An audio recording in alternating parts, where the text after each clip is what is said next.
The Fab Four, as the world came to know them, stand among the most beloved bands in music history. Their influence runs so deep that nearly everyone, especially in Liverpool, claims some connection to them. Over time, countless figures in rock have tried to claim the title of the fifth Beatle, hoping to share a bit of the group's immortal legacy. From Pete Best, the original drummer who never made it to stardom, to Billy Preston, who brought fresh energy during the Get Back sessions, many outsiders left their mark on the Beatles' story. Yet if anyone truly deserves the title of the real fifth Beatle, it's undoubtedly George Martin, the man who transformed their raw ideas into timeless works of art. Unlike the band's self-taught approach, Martin came from a background steeped in classical training.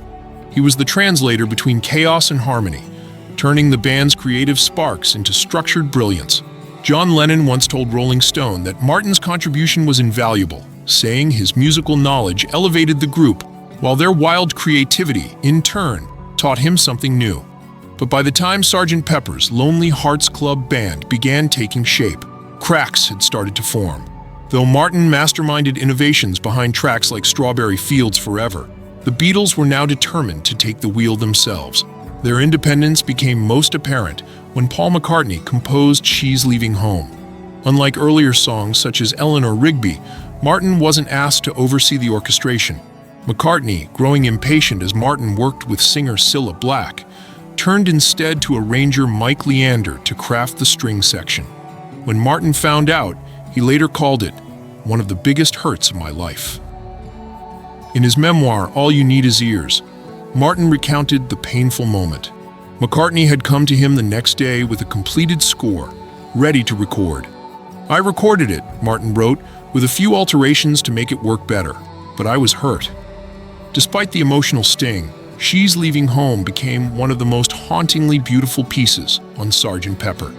Built on gentle strings and harp, the song tells the story of a young woman leaving behind the safety of home to chase her own freedom, a quiet rebellion that mirrored the changing world of the 1960s.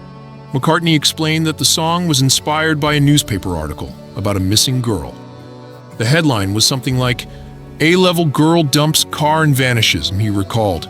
I tried to imagine what she might have felt, the note she left, the parents' reaction, everything. Even though he didn't handle the arrangement, Martin later admitted his admiration for the song, calling it almost like a little opera, one of the best constructed songs they ever did.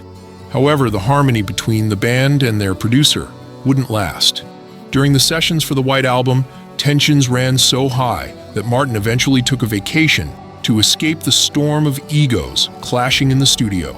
While Sgt. Pepper remains the Beatles' crowning achievement, moments like She's Leaving Home revealed the emotional fractures beginning to form beneath their creative brilliance.